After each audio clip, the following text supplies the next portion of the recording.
بسم الله الرحمن الرحيم. اللهم صل على محمد وآل محمد. زيارة أهل لا إله إلا الله. طبعا مقبرة المسيح إخواننا إذا لم يكونوا في الدين بالإنسانية.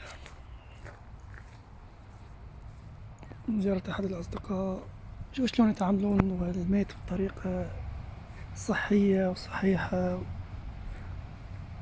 يعني يقولون هو الروح عادت إلى الله سبحانه وتعالى والجسد ما زال هنا.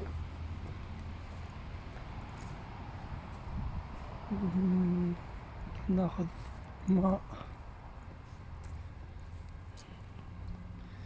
طبعا هذا بئر ماء، وهي هنا تاخذ الكمية اللي تريدها من الماي. يعني كل شي مرتب، النظام حلو. دعونا نقرأ سورة الفاتحة على أرواحهم وأرواح موتنا وأمواتكم. ومن لم يذكرهم ذاكر، ولم يزر قبورهم زار مسبوقة بذكر الصلاة على محمد وآل محمد. اللهم صل على محمد وآل محمد. الفاتحة.